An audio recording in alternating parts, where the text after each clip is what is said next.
Hey guys, welcome to market beat. आज हम discuss करेंगे जेफरीज के 2025 इंडिया बजट आउटलुक के की हाइलाइट्स जो मार्केट इन्वेस्टर्स के लिए काफ़ी इंपॉर्टेंट हो सकते हैं।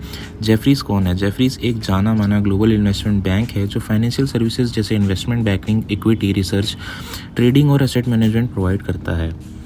फरवरी 2025 में आने वाला union budget investor sentiments boost करेगा या नहीं, ये एक अभी अनसर्टेन है। जेफरीज का फोरकास्ट है कि फाइनेंशियल 26 में टोटल स्पेंडिंग ग्रोथ सिर्फ 6 से 7% रह सकती है और कैपिटल एक्सपेंडिचर का पेस भी उतना फास्ट नहीं होगा।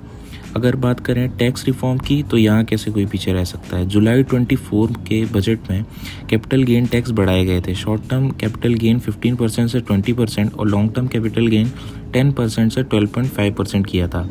जेफरीज का मानना है कि short term capital gain tax को मार्जिनल रेट 30% प्लस सरचार्ज तक ले जाने की प्लानिंग हो सकती है। अगर ऐसा हुआ तो equity market sentiment negative impact हो सकता है, स्पेशली अगर डायरेक्ट टैक्स कोड DTC में इसकी बात हो।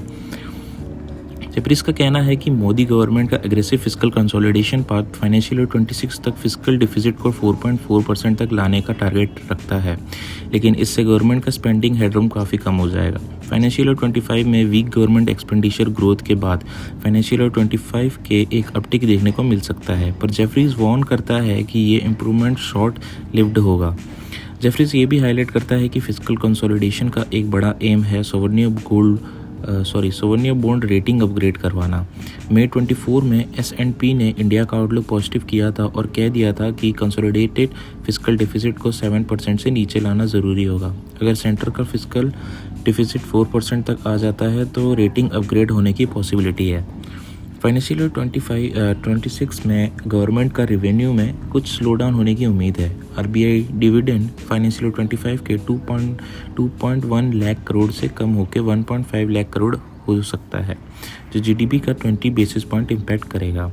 टैक्स रेवेन्यू ग्रोथ जो अब तक स्ट्रॉन्ग थी 26% कहकर फाइनेंशियल ईयर 21 से 25, उसका बेस अब हाई हो चुका है। फाइनेंशियल ईयर 26 में ये ग्रोथ सिर्फ 10% होने की उम्मीद है, लेकिन कुछ कंफर्ट भी मिलेगा, जैसे GST सेस कलेक्शन में सरप्लस होने की उम्मीद है, लेकिन ये सरप्लस स्टेट गवर्नमेंट के साथ शेयर किया जाएगा जो सेंट्रल स्पेंडिंग फ्लेक्सिबिलिटी को लिमिट करेगा। जेफरीज का कहना है कि फरवरी 2025 के बजट के बाद मार्केट में बाइंग अपॉर्चुनिटी क्रिएट हो सकती है, लेकिन शॉर्ट टर्म में कॉशियस रहना ज़रूरी है, स्पेशली टैक्स रिलेटेड रिफॉर्म और फिस्कल ट्रेंड्स के कॉन्टेक्स्ट में। तो दोस्तों, जेफरीज का आउटलुक एक मिक्स्ड बैग है। शॉर्ट टर्म में चैलेंजेस, लॉन्ग टर्म में अपॉर्चुनिटीज़। आपको क्या लगता है, क्या बजट 25 मार्केट के लिए पॉजिटिव होगा या नेगेटिव? अपने व्यूज़ नीचे कमेंट्स में ज़रूर बताएं और ऐसे ही हाइलाइट्स के लिए मार्केट बिट्स को आप सब्सक्राइब कर सकते हैं। Thanks for watching.